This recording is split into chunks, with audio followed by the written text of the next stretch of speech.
기본소득 한국 네트워크 안희상입니다. 좀 뜻깊은 장소에 온 것 같은데 어려운 시절에도 이렇게 강의를 하게 되고 온라인으로 여러분들 뵙게 돼서 반갑습니다. 제가 오늘 할 강의는 한국 사회와 기본소득이라고 하는 어마무시한 주제를 처음 하는데요.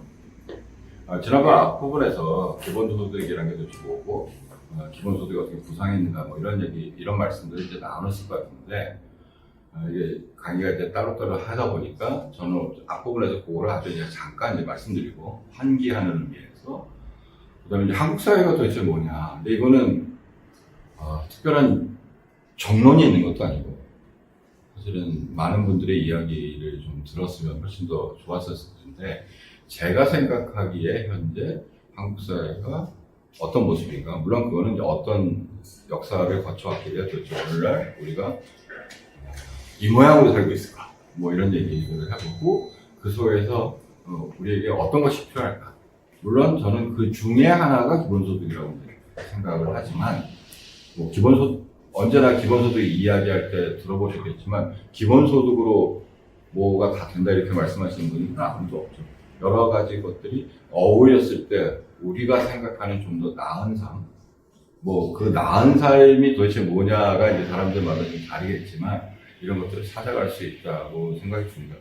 그래서 먼저 전체적으로 뭘 말씀드릴 거냐면 어쨌든 기본소득이란 무엇인가 하고 기본소득 아이디어가 구성한 배경은 하셨겠지만 이 이야기를 하기 위해서 다시 환기하는 것뿐만 아니라 꼭 중요한 맥락이라서 이제 짧게 말씀드리려고 하고 그다음에 한국 사회에 대한 이해인데 아까 말씀드린 것처럼 뭐 너무너무 큰 이야기죠. 근데 그 이야기들을 제 나름의 방식으로 혹은 여러분들도 경험하고 목격하고 있는 이 사태들 속에서 찾아보려고 합니다. 그럼 맨 마지막은 제목은 사실은 이제 코로나 시대 혹은 기후위기와 재난기본소득이라고 붙여놓은 것은 어떤 아무리 좋은 아이디어나 정책도 진공 상태에서 그것이 도입되는 것은 아니죠. 어떤 역사적 맥락 속에서 도입되고 여기 계신 분들도 잘 알겠지만 우리가 복지국가라고 부르는 것도 사실은 2차 세계대전이라는 어마어마한 재난을 겪으면서 우리가 전 세계적으로 만들어낸 어떤 제도들이죠. 그랬을 때 이 코로나 시대니까 기본소득자 이런 얘기를 하는 게 아니라 이 시대가 어떤 특성들을 갖고 있길래 왜 재난기본소득 같은 방식이 부상했을까? 그러면 혹시 우리가 여전히 그 영향하에 포스트 코로나 혹은 뭐 애프터 코로나 이런 얘기를 하고 있는데 그 효과가 계속 간다면 그리고 코로나 위기라고 하는 것이 따로 떨어져 있는 것이 아니라 우리가 기후위기 혹은 생태위기라고 말하는 좀 더 큰 혹은 다중적인 위기 속의 한 부분이라고 한다면 뭔가 좀 더 근본적인 변화가 필요할 텐데 그 변화의 방향이 어떻게 돼야 하고 그 속에서 기본소득은 뭐 어떤 역할들을 할 수 있는지 뭐 이런 얘기들로 이야기를 풀어보도록 하겠습니다. 그러면 뭐 기본소득 이제 다 아시죠? 하도 많이 들으셔서 이른바 5가지 규정이라고 하는 게 있는데 사실은 이제 뭐 보편이란 말은 하도 재난기본소득 때문에 다 이제 그 선별보다 뭔가 좋은 것처럼 이제 느껴지지만 뭐 원리상 보편이 좋다, 선별이 좋다 이런 건 사실은 아니에요. 이런 종류의 것은 아닌데 하지만 우리가 근본적으로 가지고 있는 우리 근대적인 세계관 여러분 혹시 인간들 사이에 위아래가 있다고 생각하세요? 속마음은 혹시 그러실지도 모르죠. 근데 실제로 옛날에 여러분 물론 광고 같은 걸 보시면 노골적으로 그런 것도 나오는데 독일의 비싼 스포츠카 중에 뭐 포르쉐라고 하는 자동차가 있지 않습니까? 1980년대 광고, 신문 광고 같은 거였는데 포르쉐를 달리고 다른 차에 있어요. 그 광고의 문구가 뭐냐면 앞서가는 사람이 있으면 뒤처지는 사람도 있죠. 세상은 그렇게 마련입니다.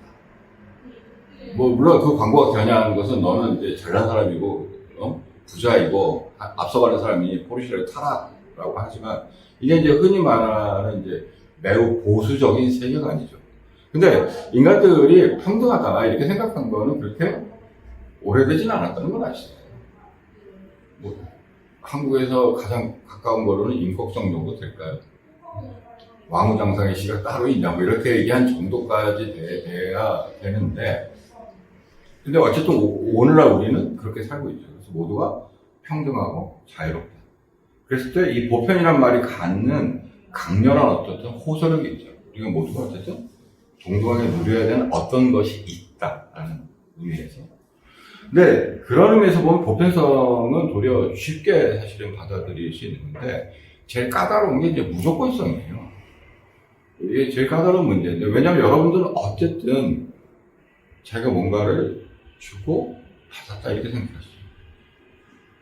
혹시 여러분 편의점 가서 예를 들면 1,000원 내고 일단 가정으로 1,000원 내고 생수를 한 병 사셨다 치면 사기당했다고 생각하세요? 아니죠. 1,000원 냈으니 거기에 맞는 생수를 나는 받았다. 그래서 이거는 정당하다고 생각하시잖아요. 양쪽이. 이걸 보통 말할 때는 교환의 정의라고 얘기를 하거든요. 물론 이것이 아닌 두 가지 방식이 있죠. 하나는 사기. 제가 그래서 예로 드는 게, 어렸을 때 동생한테 예를 들면, 한국에 예로 들 수 있는 건 50원짜리 동전과 10원짜리 동전이 있죠. 10원짜리 동전이 크잖아요. 그래서 10원짜리, 이게 큰 거니까 이거 줄게. 그리고 50원짜리를 뺏으면 이게 사기죠. 아니면 그냥 떼시고 뺏는 거. 이건 이제 강탈이라고 부르는 거고요. 근데 우리가 어쨌든 이 양쪽은 같아야 된다고 이제 생각하는데, 근데 무조건성은 한쪽이 없는 거잖아요. 그냥 이제 가져오는 거니까 사실 오늘날 여러분들이 가지고 있는 흔히 말하는 노동윤리, 자신이 정당하게 노력해서 한 어떤 것과 교환돼서 뭐 임금을 받던 뭘 받던 이것이 정당하다고 생각하는 것과는 뭔가 좀 다른 거.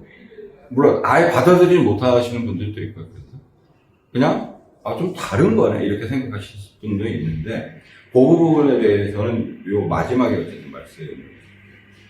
그다음에 뭐 개별성이라고 하는 거는 사실 현대 사회가 갖고 있는 난점을 설명해 주는 건데, 어쨌든 근대 모든 주체는 다 개인을 상정하고 있죠.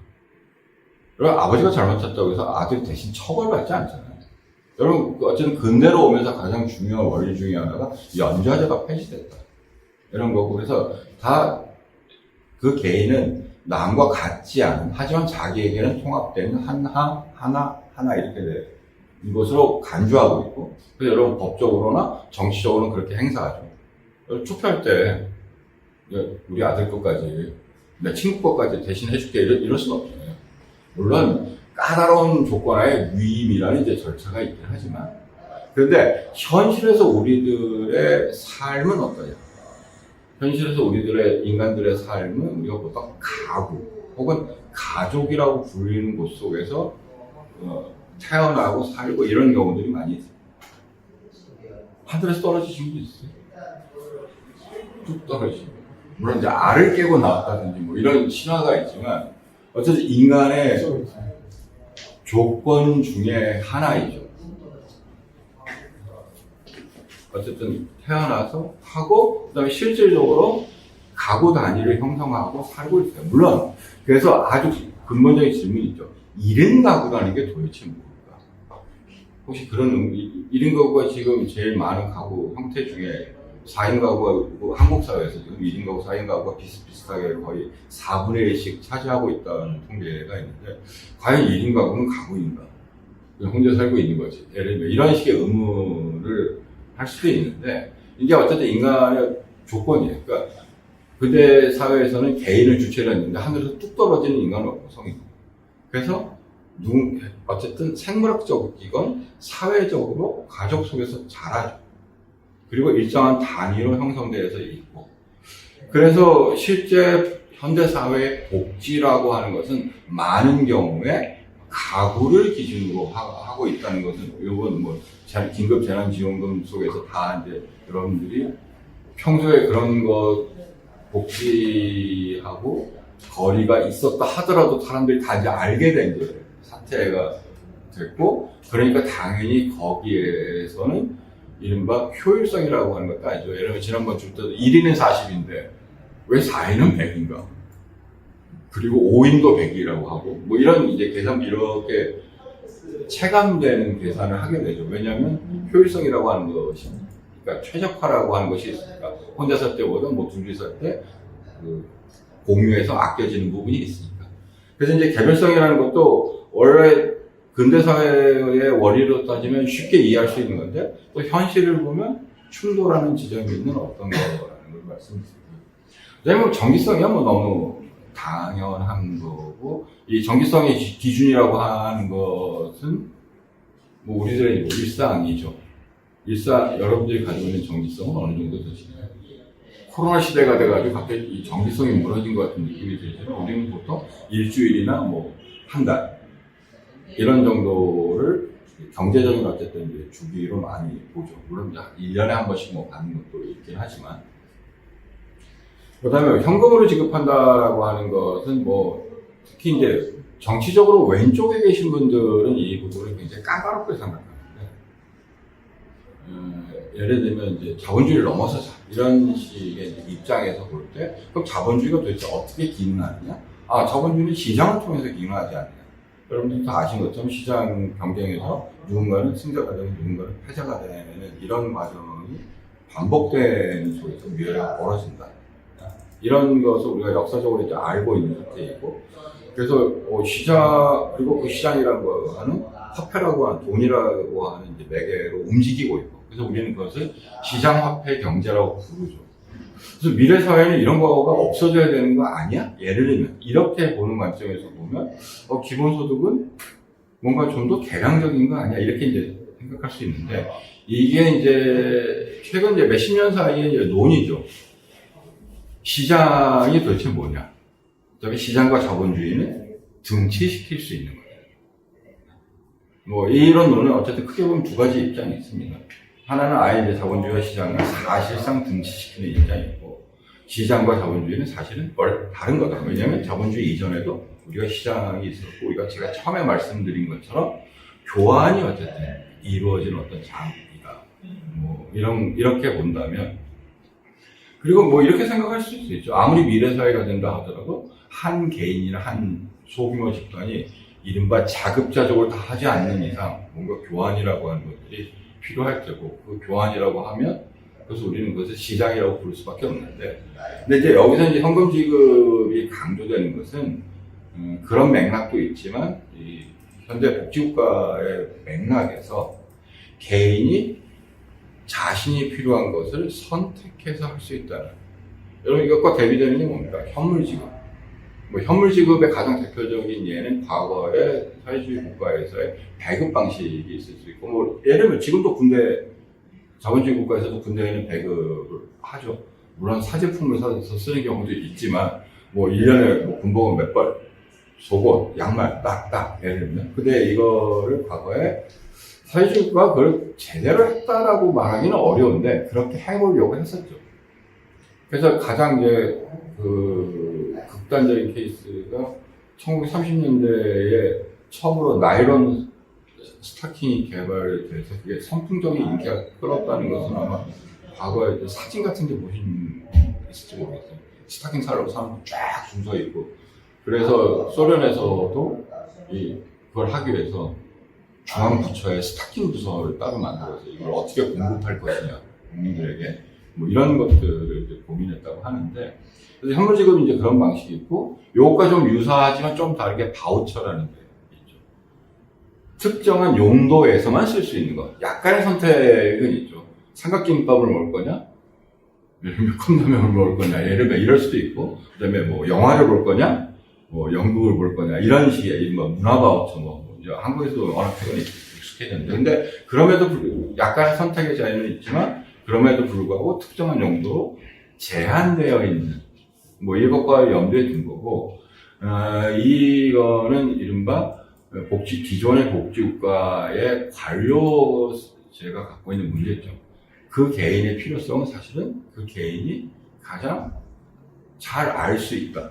뭐 이런 거고, 그 다음에 더 나아가면 최근에 뭐 아이들에게도 경제 교육이 필요하다 이런 얘기를 할 때 경제 주권 이런 얘기 하잖아요. 그러니까 자기가 그것을 판단하고 계획해서 쓰는 것이 그 주체성이라든지 이런 것, 자율성 이런 것들에 도움이 된다 이런 식의 관점에서 현물이 아니라 현금이라고 하는 것을 얘기한 거고요. 근데 이거는 여기까지 말씀드린 이 5가지는 기본소득의 뭐 기본적인 이제 성격만 이야기한 거고, 아까 말씀드린 건 그런데 왜 줘야 돼? 예를 들면 이 질문은 여기에 대해서 답하고 있지 않아요. 이 5가지 특성, 그죠? 물론 여기에 이것에 대해서 왜 줘야 돼를 설명하는 여러 가지 것들이 있어요. 어떤 사람은 사회적 불평등을 완화하기 위해서, 어떤 사람은 빈곤을 퇴치하기 위해서, 다른 프로그램도 있지만 이 프로그램이 더 나아서 기본소득을 지지하는 사람도 있고요. 가장 최근에 이른바 실리콘밸리의 셀럽들, 뭐 마크 주커버그니, 뭐 일론 머스크니 등등 이런 사람들은 일자리가 없잖아. 뭐 자기들은 잘 알고 있나 봐요. 자기들이 하는 일이 그런 거라서. 예를 들면 한국에서도 어딥니까? 뭐 카카오 쪽에서 이렇게 하시는 분 같은 경우 이제 기본적으로 관심이 있다 이런 얘기들을 할 때는 물론 그 밑에 깔려 있는 거죠. 어쨌든 사람은 어떻게 되든 먹고 살아야지. 이게 밑에 이제 깔려 있는 거고, 뭐 반대편에는 어떤 사람들이 소비를 해야 경제가 돌지. 이 2가지 마음이 다 있는데 지금과 같은 방식으로 가서 고용돼서 일하고 그 대가로 임금과 월급을 받아서 살고 소비하는 이 방식이 안 될 것 같은데, 아무리 봐도. 그러니까 일부는 그렇게 될지 모르지만 이 대다수 사람은 안 될 것 같은데, 그렇다고 해서 매드맥스 같은 영화를 만들어낼 수는 없지 않겠느냐. 일부는 이렇게 오버그라운드에 살고, 일부는 언더그라운드에, 혹은 일부는 요 성 안에 살고, 일부는 밖에 살고, 뭐 이런, 이게 사실은 1980년대 이후에 SF 작가들이 고민해서 그려냈던 이제 세계인데, 일부만 통합돼서, 이른바 요즘 식으로 포용돼서 살고, 나머지는 배제되어 있는 어떤 삶이라는 음울한 미래, 가까운 음울한 미래를 이제 그려냈었던 건데, 지금 디지털 경제 발전 속에서 그 첨단에 있는 실리콘밸리 셀 같은 사람들이 그렇게 느끼고 있는 거죠. 그런데 그러니까 너희들은 일자리 없으니까 나가서 알아서 하세요 이렇게 말할 수는 없으니, 그래서 뭐 이게 필요하지 않겠냐 뭐 이런 식의 얘기를 하는 사람들이 있는 거예요. 말 그대로 촉이 있는 사람들이죠. 그런데 이제 이 모든 것들은 여러 필요성에 따라서 이야기를 하는 거고요. 필요성이라고 하는 것은 그 필요가 없어지면 이 의미도 사라지죠. 필요한데 필요성이 혹은 다른 방식으로도 이게 되는 거 아니야? 예를 들면 다른 방식이 더 나은 방식이면 기본소득을 굳이 얘기할 필요가 없을 수도 있죠. 그래서 우리가 말하는 이제 정당성이라고 하는 거 문제가 나오는데, 그러면 어쨌든 인간이 유발 하라리 같은 베스트셀러 작가지만 어쨌든 인간의 의미를 만들어 내지 않습니까? 물론 그 중에 하나가 이제 뒷담화라고 이 사람들이 말하는데, 그러니까 인간이 뭔가를 할 때 필요해서만 하는 게 아니에요. 필요하면야고 그럼 사람을 막 어떻게 해도 되고 이런 게 아니에요. 물론 아주 극한 상황에서는 우리가 그 문제가 사고 실험이 되죠. 조난 상황, 비행기에서 안데스 산맥에 떨어져서 없는데 사람 인육을 먹었다. 얘는 하이게. 그건 이제 필요라고 말하지, 그래서 우리는 정당하다고 말하지는 않죠. 그래서 어쨌든 뭔가를 할 때 이제 정당한 것들이 필요한데, 그래서 이제 기본소득이 맨 마지막에 있는 기본소득의 원천이 이른바 공유라고 하는 거다라는 얘기를 강조해서 드리는 이유는,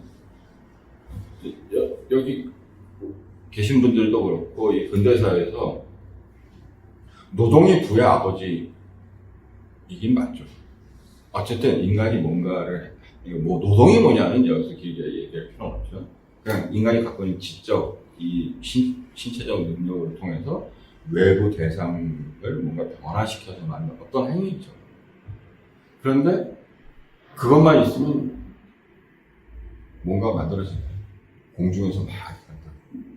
뭔가 있어야 되죠. 땅이 있어요. 밭을 가는 거랑 똑같이. 근데 그 땅은 도대체 누가 만들었느냐? 여기 만드신 분 없으시잖아요. 어떤 누구도 그것을 만들었다고 얘기하는 사람이 없죠. 물론 기독교인들은 신이 주셨다고 돼 있어요. 주셨고 어떻게 그 다음에 물론 그래서 의무가 있어요. 그래서 잘 가꾸고 뭐 해야 되는 있는데 그래서 우리는 그것을 자연이라고 하잖아요. 그 자체를 이제 만들어진 어떤 거라고 하고 그게 없으면 도대체 우리가 뭔가를 인간이 노력을 할 수 있는 근거 자체가 사실은 이제 없다고 본 거고 그래서 원래 근대의 사적 소유권, 사유재산이라는 것도 이게 다 모두의 것이기 때문에 누군가가 노력해서 자기 것으로 할 수 있다라고 설명해 왔어요. 그러니까 누구의 것도 아니기 때문에 누군가가 될 수 있는 조건이겠죠. 근데 그걸 뭐냐? 이른바 노동이라고 하는 걸 더해서 자기 것으로 만들었다.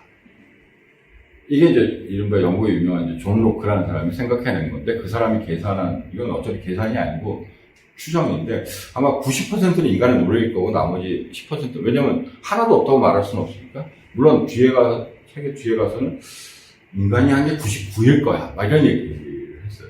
그러니까 이걸 아주 근데 그래도 남죠, 1%는. 왜냐면 떨어진 건 아니니까. 그 다음에 이런 것만 있는 게 아니고, 여러분, 오늘 그 특허권과 지식재산권이라는 게 워낙 강하다는 건 다 아시잖아요.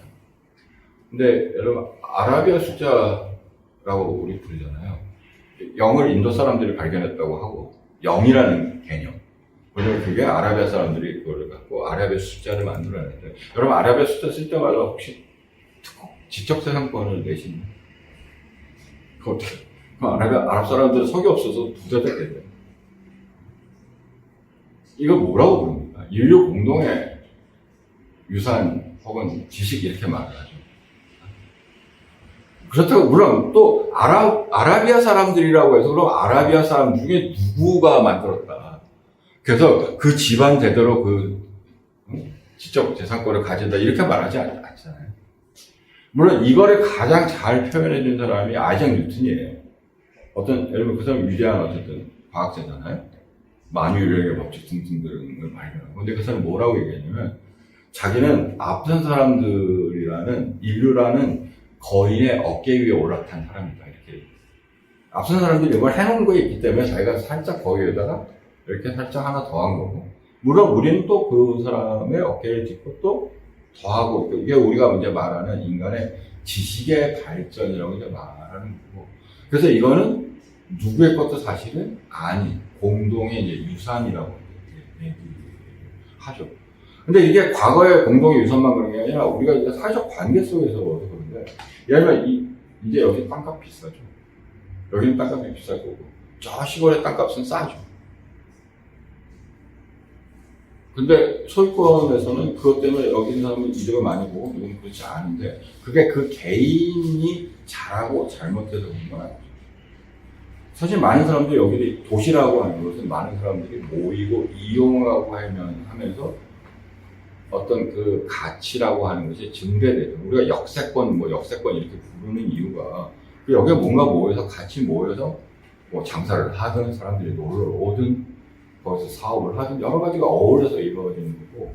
그래서 그런 것을 빼고 그 사람이 노력한 게 뭐냐. 이제 이렇게 얘기하면 달라지는 얘기가 어쨌든 되는 거고. 그런데 현대 사회에서는 그것을 가진 사람이 거의 전적으로 자기 것인 것처럼 하는 게 우리가 가지고 있는 현재 사유재산 제도이죠.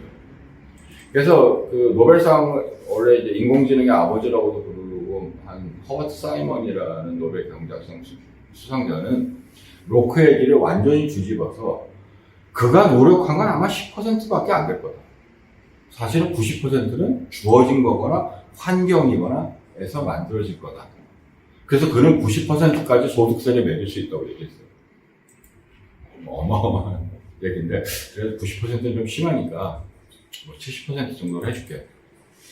70% 정도로 하면 그 당시에, 20세기, 2000년인가 그 사람이 계산한 거에 따르면, 당시에 미국인들에게 연간 $8,000씩 줄 수 있다. 당시에. $8,000면 지금 하나로 뭐 900만원 좀 넘겠네요. 뭐 1인당 기본소득으로 뭐 이런 식의 얘기를 이제 했다는 거고요.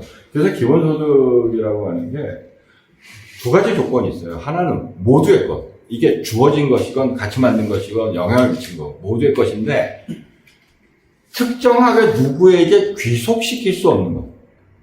얘는 그래 이 사람이 잘해서 이거 된 거야 라고 여러분 예를 들면 오늘날 하도 이제 학교니 예를 들면 성과급이라는 게 이제 등장했잖아요. 그러니까 그냥 혼자 각자 만들어서 그래 너는 1시간에 너 10개 만들어. 그리고 너는 1시간에 20개 만들어. 그럼 20개 만든 사람은 10개 만드는 사람보다 2배로 잘했어. 이렇게 말할 수 있잖아요. 혹은 예를 들면 자동차 판매도 마찬가지예요. 그러니까 개인이 딱 해서 보기에 분명하게 이 사람이 잘해서 된 것. 이렇게 말할 수 있는 것이 있는가 하면 도대체 같이 만들지 않으면 안 되는 어떤 거예요. 예를 들면 여러분들 그 찰스 채플린의 모던 타임스 보셨잖아요? 쭉 가죠. 그래서 이 사람이 열심히 조이잖아요. 근데 이 사람이 하나 안 조이면 그 자동차는 어떻게 됩니까? 99분의 그러니까 100의 부품으로 있으면 하나만 부족한 거예요. 100 전체가 고장나 있는 거예요. 100 전체가 움직이지 않는 상태예요. 물론 이건 매우 기계적인 설명이라서 그냥 예로 든 거지만 어쨌든 뭐가 하나가 빠져도 잘 안 되는 방식으로. 옛날에 그 요즘에는 뭐 구글의 번역기 이런 게 혹은 뭐 네이버 팝하고 번역기가 좋아졌지만 초창기에 번역 그 기계 번역할 때는 기계한테 문법을 막 가르치려고 했어요. 언어도 가르치고.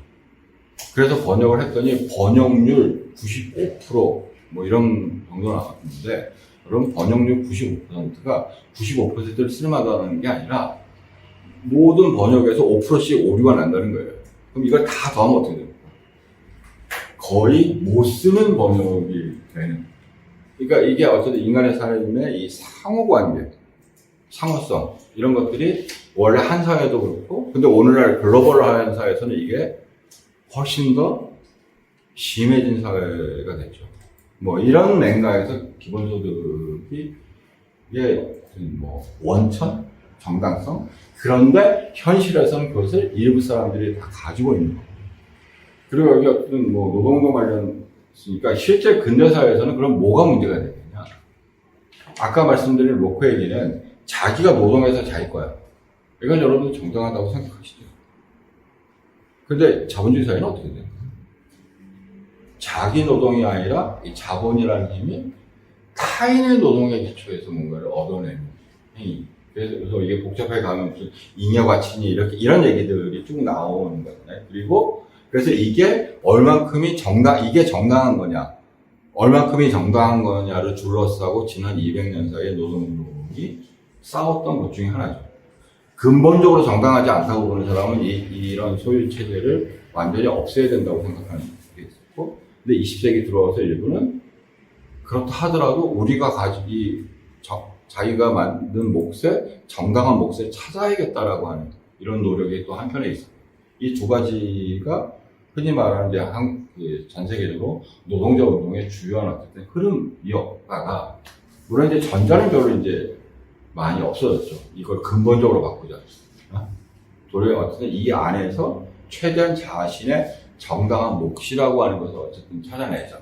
이런 흐름이 있었고. 그래서 사실 기본소득하고는 그 노동운동의 목표하고는 사실은 원리적으로 좀 다른 목표였었는데, 그래서 여기서 이제 두 번째 얘기가 나옵니다. 그래서 근데 이 근현대 19세기, 20세기 근현대에서는 그게 가장 중요한 문제였어요. 고용이 되고 거기서 내가 정당한 몫을 받는. 그리고 고용될 때 어떤 환경에서 일하는가.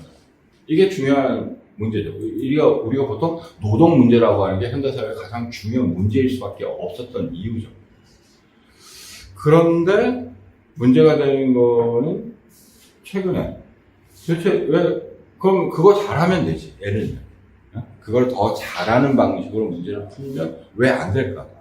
왜 기본소득 같이 그것과는 좀 별개의 원리에 대해서 사람들이 관심을 갖게 되는가를 말씀을 드리면,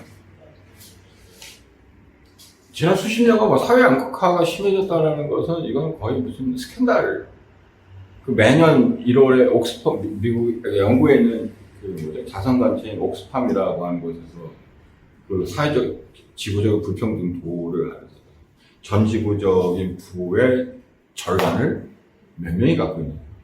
몇 년 전에는 세 자리 숫자였는데 뭐 한 300명. 이게 점점점 줄어가지고 이제 두 자리 숫자 아주 소수가 이만큼을 갖고 있고 나머지는 정말 조금 갖고 있고. 근데 이건 뭐 부만 그런 게 아니라 지금 오늘날 여러 가지 문제에서 글로벌 차원에서 보면 이게 심각하죠. 그랬을 때 이러면 사람들이 이제 생각하는 게 있잖아. 이게 세상 잘못 돌아가는 거 아니야? 뭐 어쨌든 우리가 갖고 있는 이제 도덕적, 윤리적 감각이 있고 자기가 무슨 뭐 대단한 이론 이런 게 아니더라도 그런 생각을 당연히 할 수 있죠. 그 다음에 아까 말씀드린 그 실리콘밸리 사람 말씀드렸는데 비정규 불안정 노동자라는 말이 나온 거는 한국에서도 벌써 이제 20년이 넘은 IMF 외환 위기 때문에 물론 그렇다고 그럼 그 전에 노동자는 안정적이었냐 이렇게 말하면 사실은 또 이렇게 간단치는 아니죠. 그런데 이제 그 당시에는 마치 특정한 노동자가 상당한 대표성이 있는 것처럼 느껴왔었어요. 예를 들면 한국의 60년대, 70년대에는 경공업 중심의 이런 노동자들이 대표적인 노동자. 그리고 뭐 그 이후에는 중화공 노동자. 그래서 뭐 87년을 기억하시는 분들은 다 그런 것들을 이해하고 있고, 그게 세계사적으로 보면 예를 들면 뭐 1차 산업혁명 때의 모습, 뭐 2차 산업혁명 이후에 중화공업 중심의 모습, 그리고 뭐 1970년대 이후에 뭐 서비스 산업의 이제 확대되고 이런 변화들을 이제 겪어왔고, 그 다음에 그 이전까지는 상대적으로 이건 나중에 이제 한국 사회가 도대체 어떤 특성을 갖고 있는가를 말씀드릴 때 다시 말씀드리겠지만, 한국 사회는 정말로 뒤죽박죽인 사회였던 거예요. 이거를 이제 철학자들은 거창하게 비동시대적인 것의 동시대성 이렇게 표현하기도 하는데요. 서로 다른 시대끼리 한 시대에 막 섞여 있는 것으로 표현하는데, 예를 들면 한국의 복지나 제도 바로 이 자리에 것처럼 근로기준법이 없어서 한국의 노동자들이 전태일 시절에 그랬던 게 아니잖아요. 그러니까 법들은 막 있어요. 뭐 복지 관련도 법들은 막 있는데 현실은 막 안 지켜지고 뭐 이런 게 이제 뒤죽박죽되어 있는 이런 양상이었는데, 그 IMF 외환 위기 이전에는 물론 87년 노동자 운동의 성과도 있었지만 상대적으로 안정적인 그 이후에 비교하면 고용의 조건이, 그리고 그다음에 3조 호황 시기라고 말하는 시기에 실제로 노동자들의 임금이 상대적으로 많이 오른 시기. 근데 저는 그걸 개인적으로 그 이전에 못 받았던 거 한꺼번에 받았다 이렇게 사실은 표현하는데, 예를 들면 아마 중국도 마찬가지를 겪고 있을 테고요. 그러니까 초기에는 저임금 노동력 싸다가 지금 쭉 올라가고 있고, 뭐 그래서 베트남으로 옮겨가고 있는데 거기서 시간이 쭉 올라가는 흐름들을 겪을 텐데, 근데 자본의 관점에서 보면 사실은 이게 어마어마한 부담인 거죠. 자기들의 관점에서 보면. 이쪽의 관점에서 보면 밀린 거를 사실은 받아낸 것에 불과하지만, 그래서 근데 마침 어쨌든 IMF 외환 위기라는 게 한국에는 청천벽력처럼 닥치긴 했으나 사실은 1980년대부터 전 세계적으로 보면 이른바 부채 위기 속에서 구조조정이라고 하는 것을 통해서 간단히 말하면 쉽게 돈을 벌 수 있는 뭐 이런 체제로의 전환들을 어쨌든 요청을 했던 거고, 뭐 꼼짝없이 당한 셈이죠. 뭐 요즘에는 뭐 영화나 이런 걸 통해서도 뒷이야기까지 다 이제 알려져 있는 편인데, 그래서 이제 우리가 알고 있는 것처럼 이제 비정규 불안정 노동이 증대를 했어요. 그래서 이게 이제 저 노동법이나 이런 거 하시는 분들은 이른바 표준적인 노사 관계에서 벗어나 있는 노동자들이 너무 많은 거죠. 임금을 책정하는 방식, 고용을 보호하는 방식, 뭐 이런 등등이 매우 어떤 그 기존의 방식으로는 포착하기 어렵거나 해결하기 어려운 어쨌든 그게 이제 오늘날 이제 얘기되는 전국민 고용보험에서 이 범위를 확대하자. 라고, 물론 이따 다시 말씀드리겠죠. 근데 굉장히 까다로운 문제죠. 왜냐하면 실업 그러면 도대체 과거에 여러분 실업 그러면 굉장히 명료하잖아요. 직장을 다녔다가 직장이 뭐 어쨌든 망했거나 어떤 이유로 뭐 부당해고를 당했거 뭐 해서 잘리는 거. 근데 요즘 코로나를 경험해서 알게 됐듯이 주당 40시간 일하다가 20시간만 일하게 됐다. 그래서 이걸 저쪽에서 이제 부분 실업이라는 개념을 쓰는데, 그럼 이거 도대체 뭐지? 그럼 이 사람에게는 실업수당을 줘야 돼, 말아야 돼? 예를 들면. 근데 자영업자들 같은 경우는 이제 매출액이 줄으면 이게 노동자로 따지면 노동시간이 줄어서 임금이 주는 것과 같은 효과인데, 자영업자는 그럼 이렇게 해서 주고 노동자는 그래도 20시간을 일하고 있어서 고용되어 있으니까 이거는 그냥 그러니까 고용 상태인가?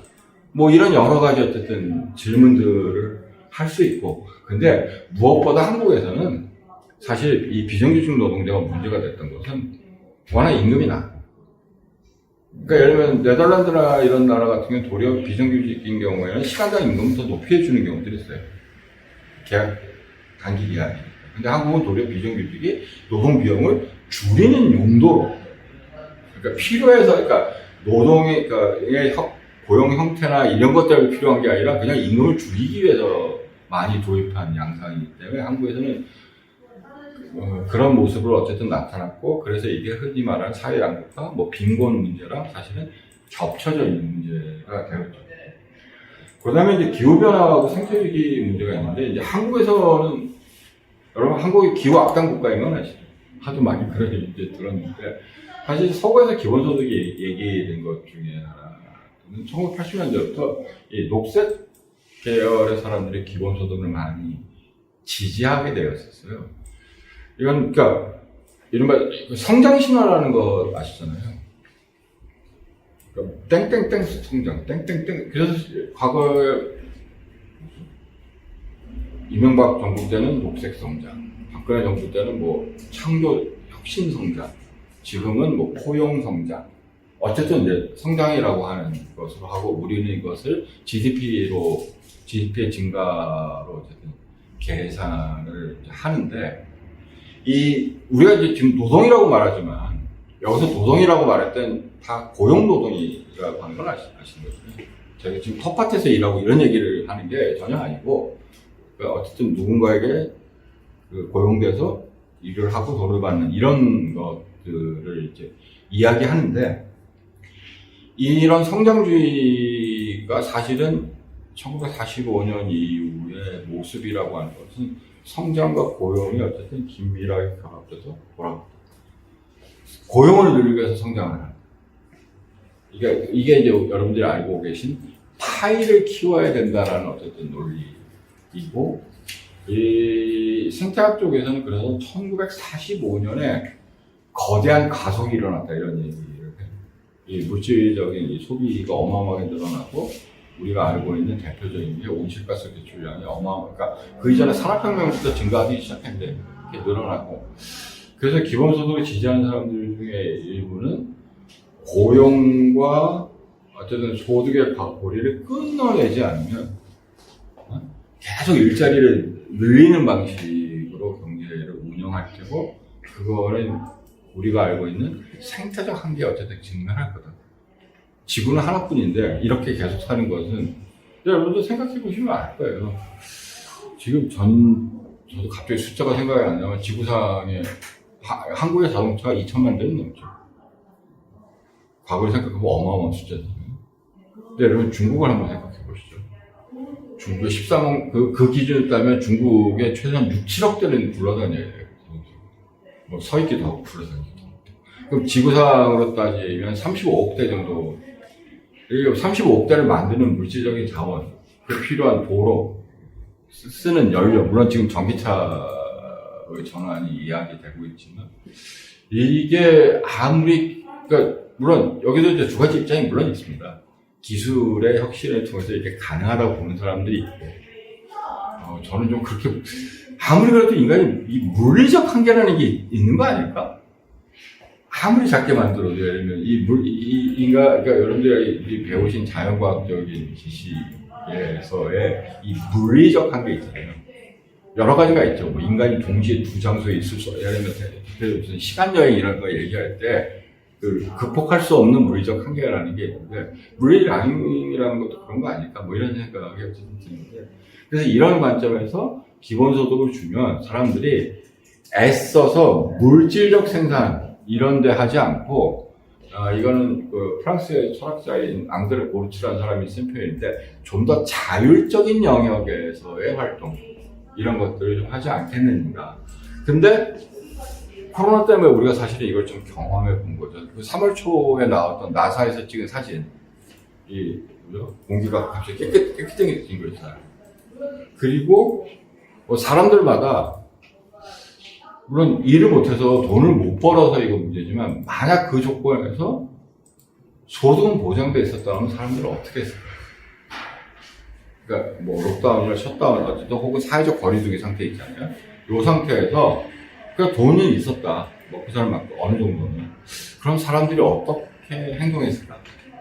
그 기본소득 아이디어가 구성한 마지막 이유 한 가지 말씀드리고 빨리 넘어가겠습니다. 여기 앞에 이제 노동의 유연화하고 뭐 디지털화가 나왔지만, 여러분 기하급수적이라는 말은 아시죠?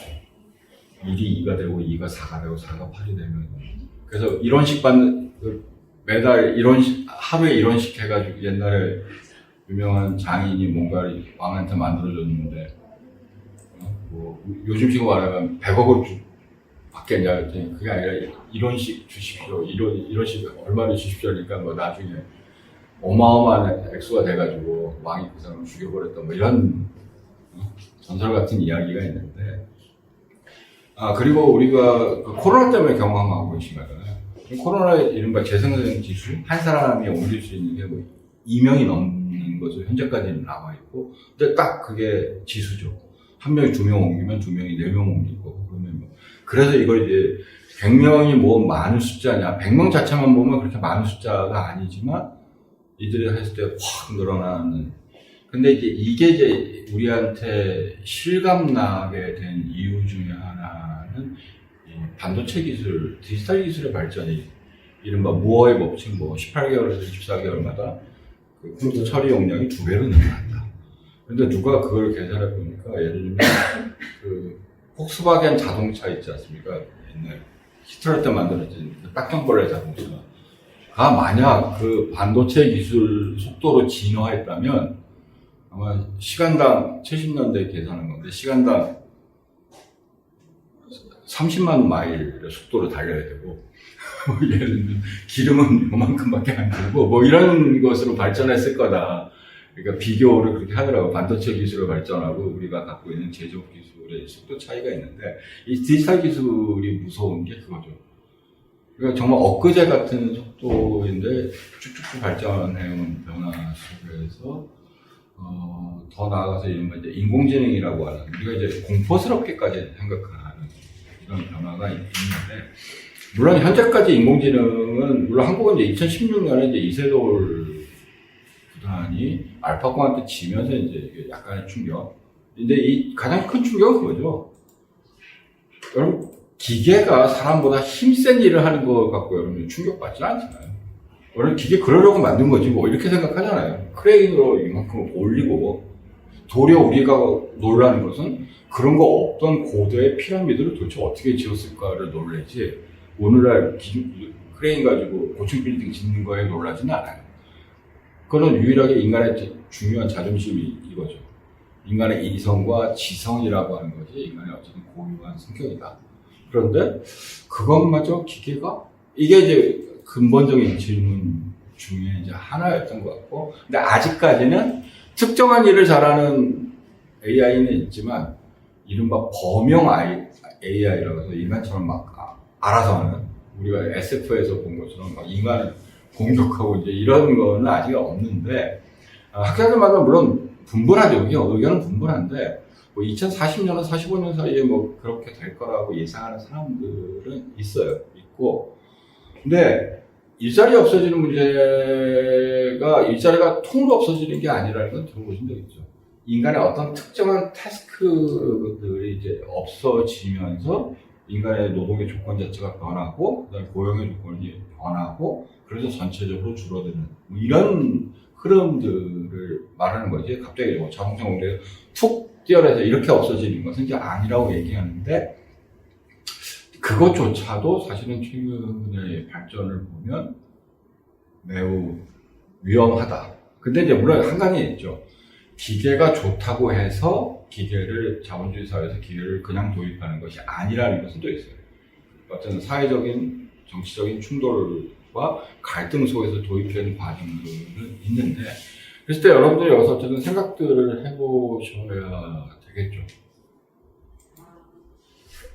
이 기술 발전과 관련해서 이제 과거에 19세기 초반에 영국에서 있었던 기계를 파괴하던 운동, 러다이트라고 부르는 게 다시 부각이 됐는데, 그 사람들이 정말 그냥 기계가 밉다고 파괴한 건가? 뭐냐 도대체? 이 사람들이 지키려고 했던 게 뭘까? 그냥 일자리를 지키려고 했던 거예요.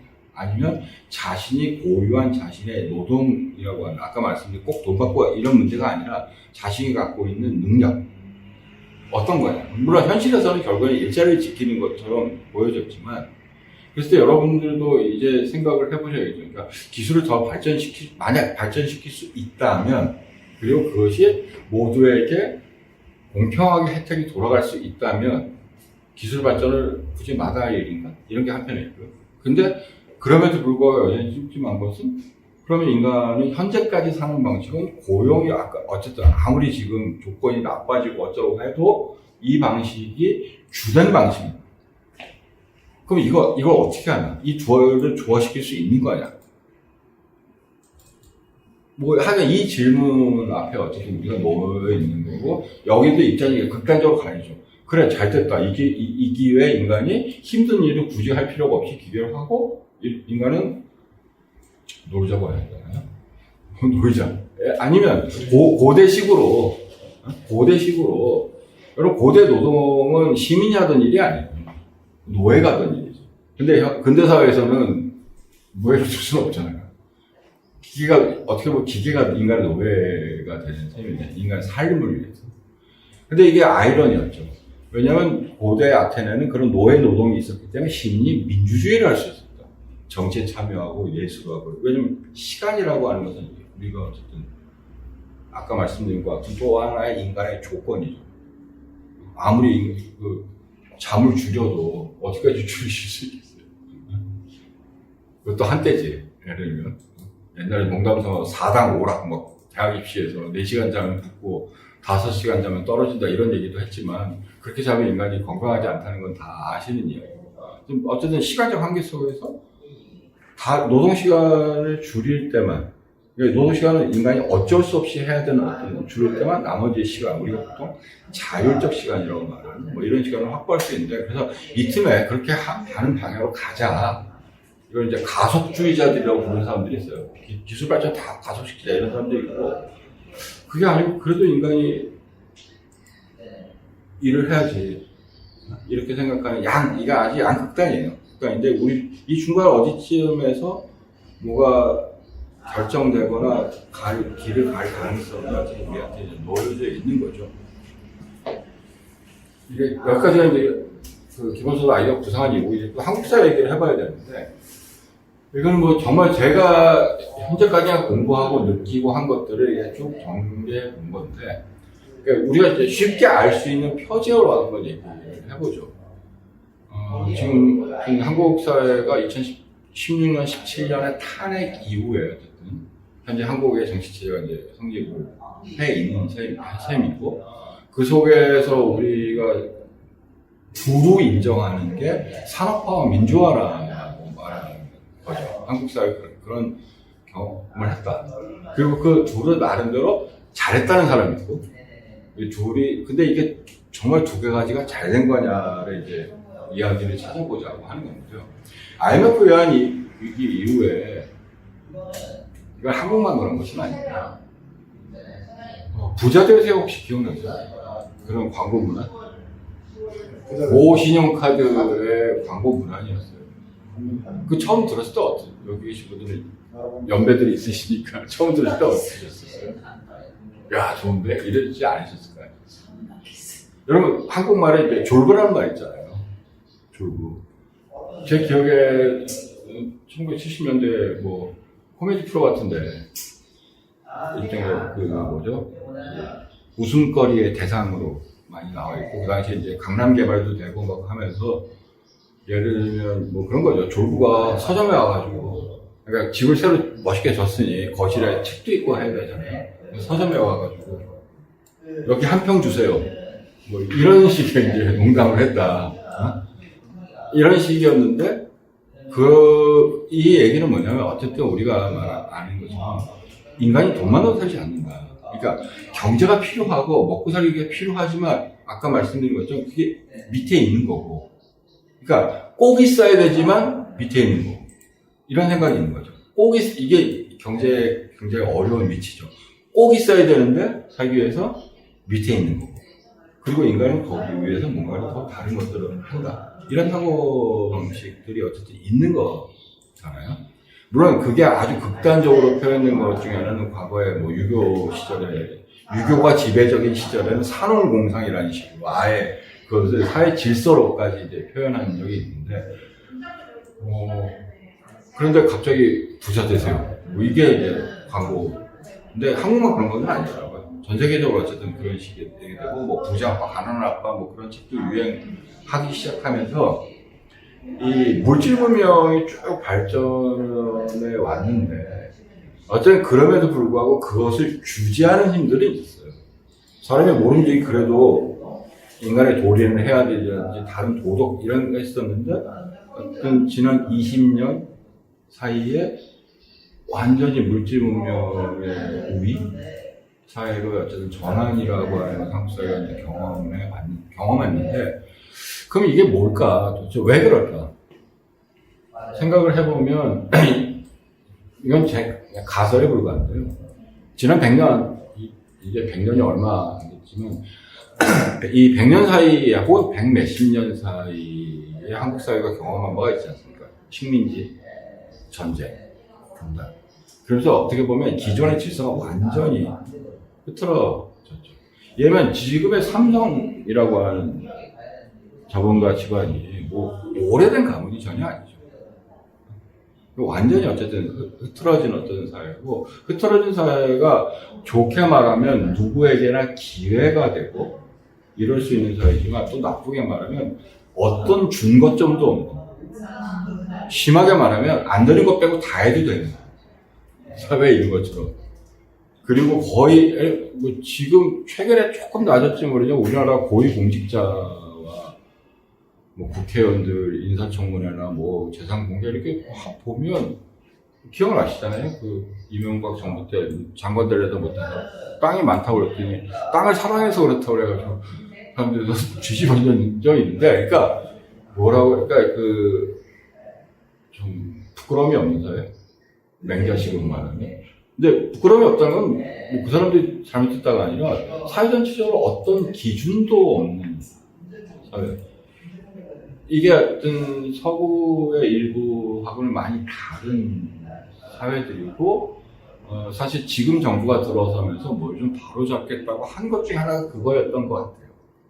예를 들면 그 유럽이나 뭐 영국이나 이런 데 가보면 그 동네에서 1차 세계대전에 참전했던 사람들의 이름을 쫙 하고 비석, 그러니까 기념비 이런 것들이 쫙 있어요. 그리고 거기엔 당연히 사회적으로 이렇게 엘리트 집안들, 뭐 좋은 학교 출신들 이런 사람들 쭉 있고, 그게 마치 그러니까 노블리스 오브리지아라고 해서 인 것처럼, 그러니까 사회가 근대 사회를 바뀌어왔지만 한꺼번에 바뀌지 않은 천천히 어떤 바뀌는 게 있는데, 한국은 이 몇십 년 만에 완전히 뒤집어졌고, 그런데 새로운 우리가 생각하는 긍정적 가치관을 만들어내지 못했던 거죠. 물론 완전히 만들어내지 못했던 건 아니에요. 반대편에 우리가 민주화라고 부르는 것이 사실 또 있어요. 저는 또 이 반대편에 보면 한국 사회가 또 굉장히 무시무시하게 놀라운 사회라고 생각하는데, 지금 뭐 전태일 50주년이지만 4.19는 60년이잖아요. 근데 지금 그냥 우리는 살고 해서 뭐 그냥 그런가 보다 하지만, 사실 그게 53년에 전쟁이 끝나고 나서 사실 얼마 안 된 시기예요. 그런 변동이, 그러니까 그 엄혹한 우리가 말하는 분단 냉전을 쫙 갈라져 버린 사회에서 그런 움직임이 있었다는 게 사실 저는 굉장히 놀랍게 개인적으로는 생각하고, 근데 또 짓눌렸다 80년. 그러니까 예를 들면 그 동남아시아가 물론 이 나라 간에 비교하는 것은 굉장히 어려운 문제이긴 한데, 예를 들면 1960년대 인도네시아 같은 경우는 30만 명 정도를 학살해 버렸어요, 좌파. 공산주의자 이런 사람들. 그러면서 사실은 인적으로 완전히 청산되고 사회가 여러분들이 지금 보고 계신 보니까 코로나 방역 수칙을 안 지키면 길에서 팔굽혀펴기를 하는 그래서 1970년대 한국에도 좀 그러긴 했지 스케줄로 이렇게 장발 단속한다고 묶어놓고 한국도 뭐 이렇게 민스 같은 자로 재고 하던 시절이 있긴 하지만 생각해보면 이 변화들이 어쨌든 있었던 거고 근데 실제로 유럽, 프랑스 같이 여러분 지금 뭐 자유 뭐 이런 얘기 나라도 68년 혁명 이전에 고등학교에서 실제로 학교 앞에서 머리를 깎았다고 하거든요. 선생들이 그 애들 머리 기니까.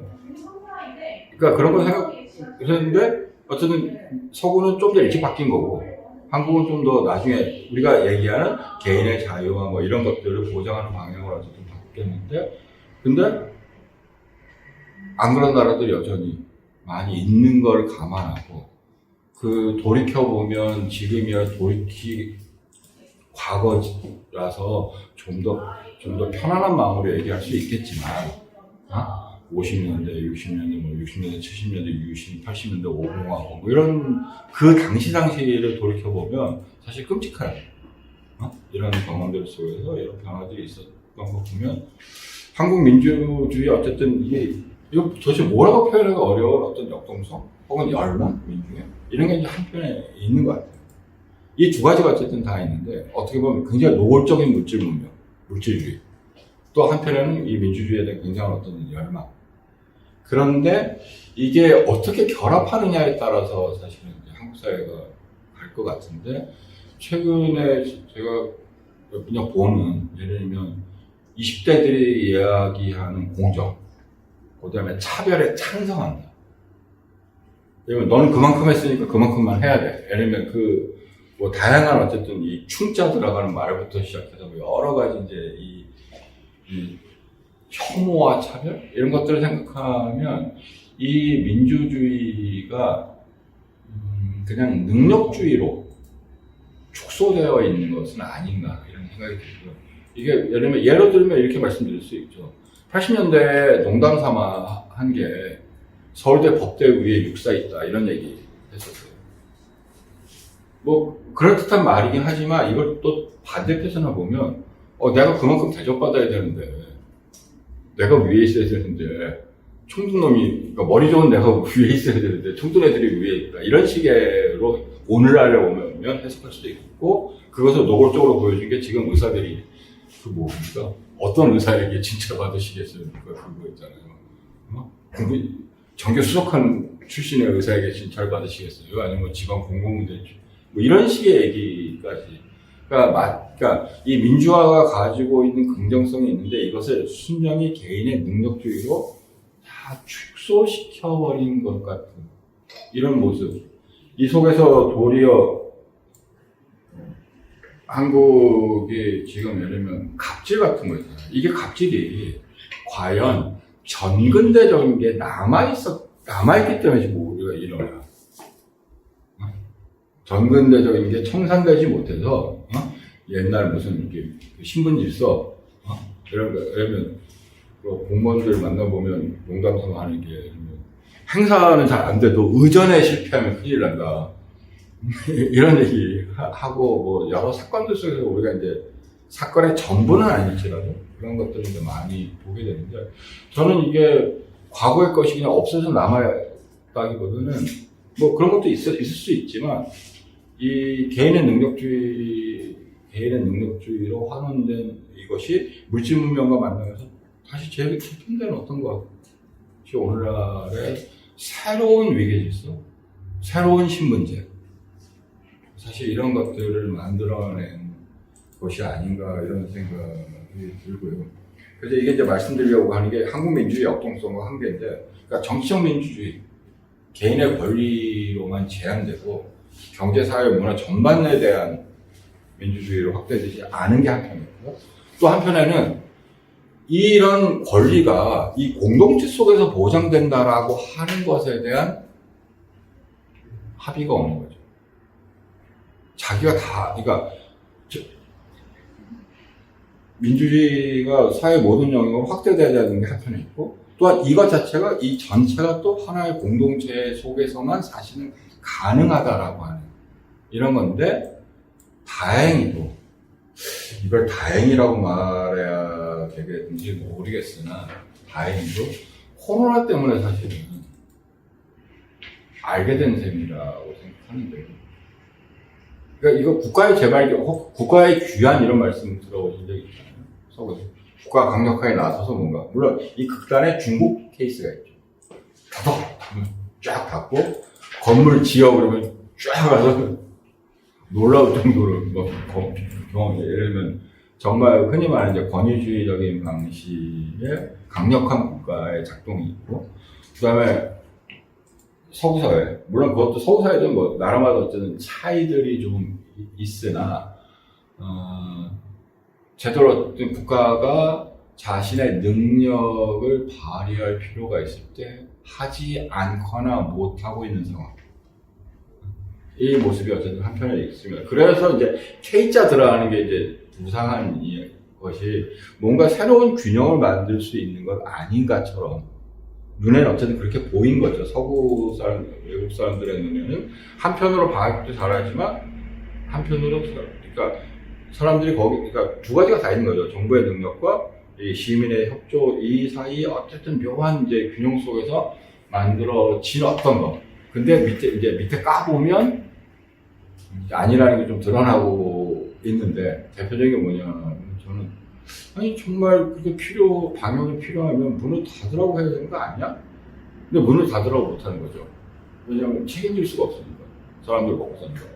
사실 문을 닫게 하고, 정말 그렇게 하면 정말 닫게 하고, 아까 말한 소득 보장을 일정한 최소한을 해주든지 이러면 더 효과적일 수도 있죠. 근데 어쨌든 이걸 좋은 말로 하면 미묘한 균형, 근데 사실은 많은 부분을 책임지지 않아. 뭐 이런 식의 모습이 지금 지나가고 있는 것 같고, 이제 이게 시간이 더 지나면 잘한 건 잘한 것대로 남을 수 있을지 모르지만, 이 밑에 그것을 위해서 수많은 어떤 사람들이 희생한 이 모습이, 그 유명한 그 보이스카우트 같은데 유명한 그 카툰이 있어요. 그 지도자가 대원들을 끌고 산길을 쭉 가는데 앞에 낭떠러지가 이렇게 있어요. 그리고 이제 건너편으로 가야 되는 게 목적지예요. 그랬더니 여기서 지도자가 뭐라 그러냐면, 자, 여기서 10분간 휴식한다. 그리고 10분 후에 건너편에서 모인다. 건너편으로 어떻게 가는지 얘기 안 해줘. 그러니까 이거랑 비슷하게 방향은 제시하는데 실제 중요한 수단들까지도 얘기하지나 못하는 뭐 이런 거고, 아마 근데 물론 사람들이 다 알고 있죠. 그래서 뭐 지금의 정치 과정 속에서 특정한 정치적 인물에 대한 지지, 뭐 반대 이런 것이 이 퍼포먼스, 그러니까 수행 능력, 얼마나 그거를 잘하는가, 이런 것이 사람들에게 어쨌든 관심이 기울여지고 있다고 생각하고요. 그래서 다시 돌아가면 아까 말씀드린 대로 부와 지위에 따라 어쨌든 새로운 위계 질서가 생긴 한국 사회의 모습인 거예요. 그러니까 아까 말한 새로운 신문제라고 하는 거.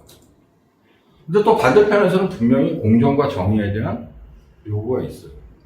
이게 아주 묘하게 지금 중첩되어 있는 상황이고, 그리고 또 한 가지가 어쨌든 주로 이제 페미니즘을 중심으로 표현되고 있지만, 그것이 전부는 아니겠지만, 낡은 가치와 새로운 가치라고 이제 부르는, 이게 물론 꼭 낡은 거고 새로운 이렇게 구분할 수는 없지만, 그래서 1980년대 90년대 미국에서 이른바 문화전쟁이라고 말했던 그런 양상들이 또 한편으로 벌어지고, 그런데 이 밑에 깔려있는 사람들의 심리가 뭘까를 생각해보면 불안정하고 불안전하고 불안하고, 그러니까 예를 들면 저는 깜짝 놀랐어요. 전공의들이 그렇게 파업하는 거. 물론 교수들이 부추겼다 이렇게 말할 수도 있어요. 부추겼다 말할 수도 있는데, 그거 이상하게 좀 더 강한 느낌이 드는데, 그럼 사회적으로 보면 전공이면 좀 있으면 이제 전문이 돼서 뭐 병원에 취직을 하던 개업을 하던, 무사면 뭐 아시잖아요. 얼마 정도 소득도 되고 뭐. 근데 쟤들은 왜 이렇게 불안해하지? 그러니까 그게 그 심리가 도대체 뭐냐?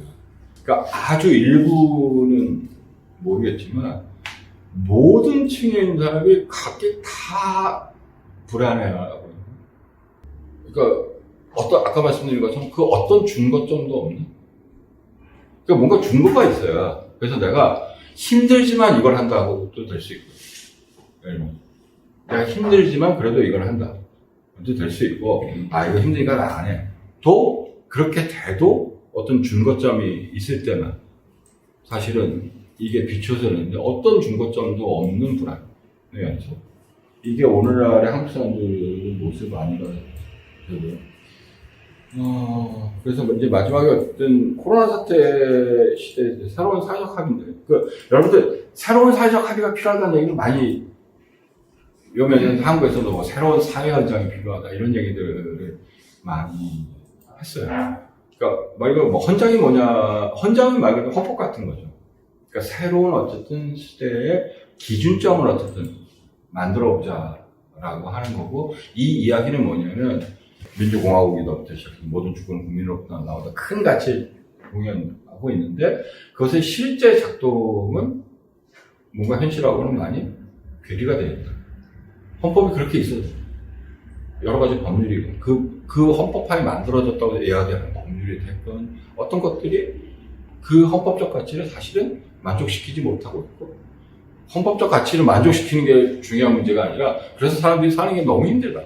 뭐 이런 식의 사실은 이야기이고, 그래서 다양한 층위에서 새로운 사회 현장이 필요하다라는 얘기들을 하고 있고, 여러 가지 예를 들면 아까 말씀드린 뭐 갑질을 막기 위한 거건 비정규직을 없애기 위한 거건 이런 것들은 새로운 사회 현장의 어떤 중요한 요소들로 사람들이 어쨌든 즐기하고 있는 운동들이 최근 10년 사이에 쭉 이제 벌어져 온 거고. 근데 지금 이게 다 이제 부분들로만 있는 거죠. 그 상황에 따라 어떤 것이 좀 부각됐다가 뭐 떨어졌다가 이제 이런 거고. 최근에 예를 들면 뭐 여기 아르바이트 노동조합도 있지만 뭐 라이더 유니언, 뭐 플랫폼 자본주의가 뜨니까 또 그게 좀 떴다가 한참 이제 갑질 얘기 한참 나와서 그 얘기 좀 떴다가 뭐 이런 식으로 이제 요소들만 있고. 그럴 때 이 새로운 사회 합의 가능성이 정말 있는가? 근데 새로운 사회 합의를 하려면 어떤 이 사회가 정말 그런 위기 속에 놓여 있는가에 대한 공통의 인식이라고 하는 게 필요하고, 저는 코로나 시대, 그러니까 하나는 모르겠는데, 그러려면 이제 그러니까 이 파트너들이 사실은 얘기들을 이제 해야 되는 거잖아요. 이렇게 다양한 어떤 집단들이 이야기를 해야 되는데, 여기서 말하는 정말 사회가 위기라고 하는 것은 다양한 집단이 정도의 차이는 있을지언정 그렇게 느끼고 있는가? 이게 중요한 문제이고요. 근데 그런 의미에서 국민의힘의 변화는 중요한 지표 중에 하나겠죠. 그들이 어떻게 생각하느냐는, 그래서 그런 사람들조차도 세상은 문제가 있다고 보는가. 그러니까 해결책은 우리랑 다른 해결책을 이야기할 수 있을지 몰라도. 그런데 코로나를 겪으면서 저는 가끔 농담 삼아 코로나가 우리 편이야? 뭐 이런 생각이 드는데, 무슨 말씀인지 아시겠죠? 어쨌든 이 위기 시에 그 사람의 성격이 다 드러난다 이런 얘기 하시는 거 들어보신 적 있어요?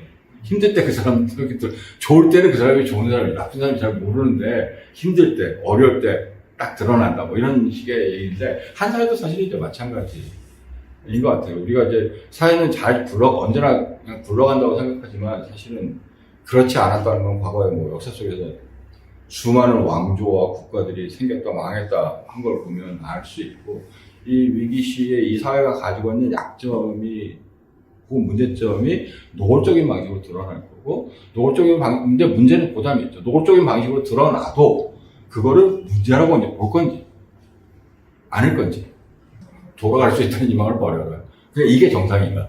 우리가 뉴노멀이라고 말하는 뭐 이렇게 얘기했는데, 이런 인식과 이런 사태에 대한 대응을 어떻게 하느냐에 따라서 이제 달라질 거고, 그래서 제가 아까 이제 재난기본소득 얘기하려고 했던 거는 이제 1차 때 이제 그런 논의들을 이제 한참 했었어요.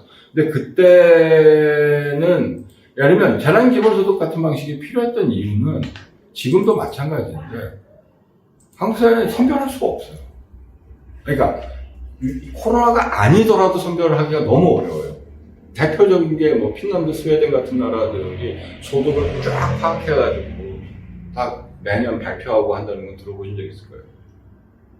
1등부터 뭐 500등, 1등부터 500만 등까지 뭐 예를 들면 쫙. 뭐 근데 지금 한국은 뭐 그런 자료도 만들어져 있지 않은 상태이고, 그러니까 예를 들면 소득분이 몇 %에게 줍시다라고 말하는 순간 그것을 파악할 수 없는 이런 상태가 돼 있어서, 그러니까 원래 그런데 코로나 위기는 또 다른 성격.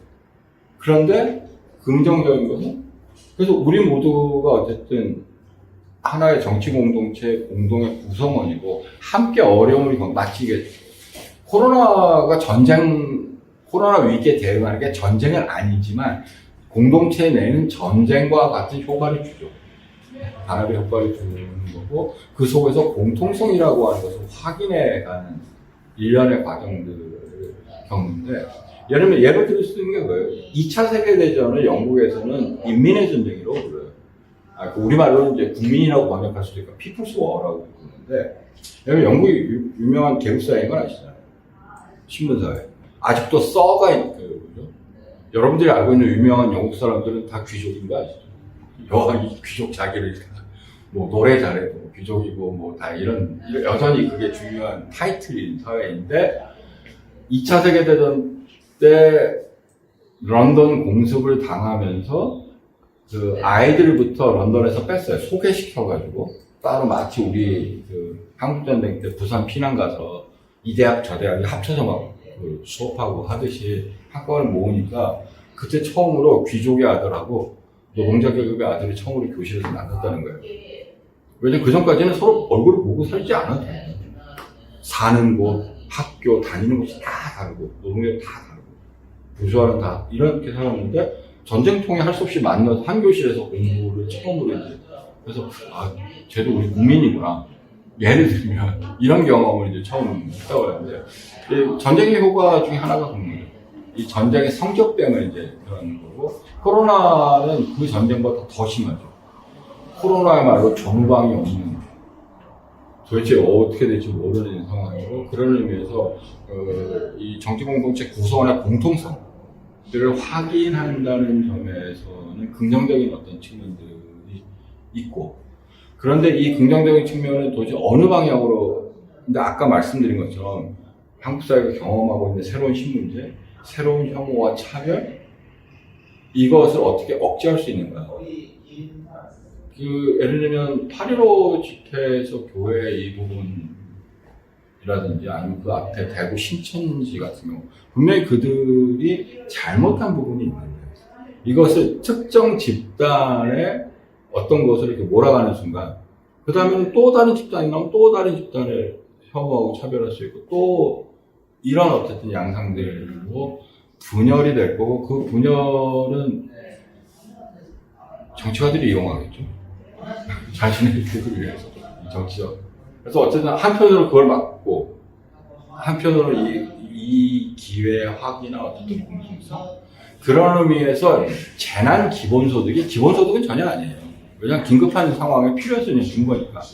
네. 근데 모든 사람에게 필요가 생겼고, 한국이 아까 말한 그런 이 시스템상에 이걸 해낼 수 있는 게 없는 상태에서 기본소득식 방식으로 하는 게 더 효과적이다. 뭐 이런 것을 좀 입증해 보인 거지. 이것 자체가 기본소득은 아니고. 근데 이번에는 이제 그렇지 않게 준다고 하니까, 그러면 이 효과는 어떻게 나타날 거고, 효과만큼 중요한 것은 사람들은 그것을 어떻게 받아들이는 거예요. 여러분, 오늘 우리가 트럼프부터 시작해서 뭐 여러 가지를 경험하면서, 혹은 지금 일부 극단적인 기독교인들을 보면서 사실을 들이대도 믿지 않는다는 건 아시죠? 그 사실이 중요한 게 전혀 아닌 어떤 거죠. 그러니까 사람들이 그거를 어떻게 받아들이냐가 굉장히 어쨌든 중요한 거고, 그런 의미에서 정말 실제 물질적인 것만큼이나 말이 돼요. 물론 우리가 이 사회적으로 통용되는 말은 언론이 만들어낸 이른바 프레임과 담론들이 많이 작동하는 거죠.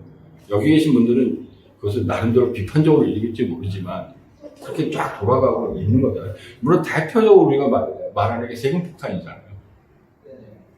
뭐 종부세, 세금 폭탄. 전혀 그런 게 아니었는데 그냥 그렇게 만들어니까 그렇게 그런가 보다 하면서 실제로 뭐 그렇게 진행되어 온 것처럼 어쨌든 이 실제 효과, 그 다음에 그것을 사람들이 어떻게 인식하는가, 그리고 둘러싼 두 방향의 싸움, 뭐 두 방향의 문제, 뭐 이런 것들이 쭉 이어져 갈 거라고 생각이 들고요. 마지막으로 그래서 저는 이 시대가 어쨌든 큰 변화를 가져왔다고 생각해요. 그래서 최소한 두 가지 방향은 필요하다고 생각합니다. 하나는 어떤 강력한 공공부문이라는 게 필요할 거다. 근데 여러분 강력하다고 해서 무슨 큰 국가 이런 얘기를 하는 게 전혀 아니에요. 그래서 여기서 가장 중요한 것 중에 하나는 공공의료라고 하는 걸 부정하실 분은 아무도 없을 거고요.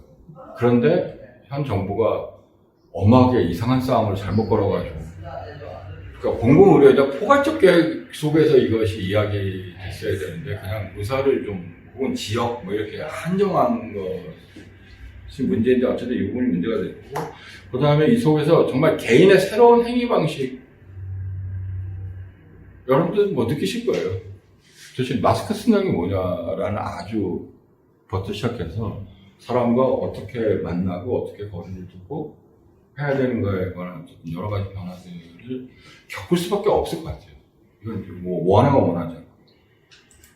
그 다음에 또 한 가지는 어쨌든 코로나가 우리한테 준 게 뭐냐면 경제활동하고 이 생태위기 혹은 코로나 위기가 역관계라는 거예요. 이걸 어쨌든 완화시키기 위해서는 경제활동을 축소시키고, 그래서 예를 들면 미국의 연준 부의장이 벌써 3월인가 4월에 그런 표현을 썼어요. 계획된 경기 후퇴다. 문은 닫고 이제 여러분 경기 후퇴를 누가 계획해서 하는 사람이 없잖아요. 근데 이거 문을 셧다운, 공장 닫고 이렇게 하는 거는 계획해서 문을 닫는 거고, 이렇게 해야 방역이 일정한 기간 필요한데, 문제가 되는 건 뭐 지금 코로나 일정 시간이 되면 끝날 수 있어요. 당연히 백신, 인플루엔자, 코로나 바이러스 성격상. 물론 많은 사람들이 얘기하는 건 뭐 2년쯤 지나서 한편으로 백신이 개발되고 한편으로는 뭐 유행성 질환으로 전환할 거다. 근데 문제는 이런 질병의 주기적 빈발이라고 하는 것은 이미 20년 전부터 어쨌든 사람들이 경고해 왔던 거고, 또 문제는 예측할 수가 너무 어렵다는 거예요. 이 바이러스의 특성상, 그리고 인간의 현재 삶의 조건상. 그럼 결국 우리는 방역과 경제 사이를 왔다 갔다 하는 경우, 우리가 지금 실제 경험한 거죠. 2단계 갔다가 1단계 갔다가 뭐 심해? 그럼 확 닫았다가, 물론 한국은 그러지는 않았지만, 이런 것을 하면 완전히 새로운 불안정성이 추가되는 거고, 그래서 새로운 소득보장 체계가 어쨌든 필요하다는 얘기가 나온 건데, 그 중에 하나가 이제 전국민 고용보험이라고 하는 방식이 나왔는데, 그거는 경제적인 어려움이 있을 때 어쨌든 하는 거고, 기본소득 같은 방식은 그것과 상관없이 사람들한테 밑에 어쨌든 이걸 좀 깔아놓으면 어쨌든 그래도 그 위에서 움직이면 그래도 이건 있지 않느냐, 기본이 이런 방식이 있는 거고, 그다음에 그것을 좀 변형한 게 안심소득제라고 지금은 아주 부각들 하죠. 오세훈 전 서울시장이 토론회에 나와서 얘기한 건데, 그거는 그 과거에 1960년대 미국에서 나왔던 기본소득과 유사한 방식인데요. 목표 그 소득을 정하고 그것보다 적게 버는 것은 올려주고 그것보다 많이 버는 것은 당연히 소득세를 걷고. 근데 오세훈 서울시장은 뭐 그까지만 딱 얘기해서 마치 돈이 하늘에서 떨어지는 것처럼 얘기했지만, 이렇게 해서 소득이 적은 가구는 이렇게 해서 올리고 위에 있는 당연히 소득을 내고, 그래서 마이너스 소득세라고 하는 것은 원래 소득세는 내야 되는데 더 받는다고 해서 마이너스 소득세라는 개념을 쓰는데, 근데 그것도 일정하게 어떤 소득을 보장한다는 효과는 있죠. 일정하게. 물론 실제 이제 나중에 이제 설계안, 이른바 악마는 디테일에 있다고 구체적인 이제 설계안을 봐야 이게 정말 어떤 효과가 있는지는 알겠지만, 근데 이거는 다 어떤 방식으로든 이 불안정성이라는 게 있을 수 있다. 물론 전 국민 고용보험은 여전히 사람들이 이제 일을 하면서 위험에 처했을 때고, 기본소득 한 원씩 깔고, 그 다음에 이 마이너스 소득세라고 하는 안심소득이라고 한국에서 변형돼서 부른 이 명칭은 이 목표라는 것, 어떤 걸 정해놓고 그것에 맞춰서 이렇게 움직이는 이런 것은 다르지만, 아까 처음에 이제 기본소득의 부상을 어쨌든 이 쭉 전체적인 배경, 사회적인 양극화라든지 불안정, 소득의 불안정이라든지 이런 것과 코로나 시대가 한국에서 만나면서 어쨌든 이 정치 공동체가 어떤 식으로든 구성원들에게 일정한 수준의 소득을 보장하지 않으면 개인이 살아가는 거나 경제가 움직이는 거나 이것이 다 어렵지 않겠느냐라고 하는 것은 좀 공감대가 퍼져 있는 것 같고, 뭐 그런 의미에서 누구나 예상할 수 있듯이 다음 대선에서 그게 중요한 쟁점이 될 거다.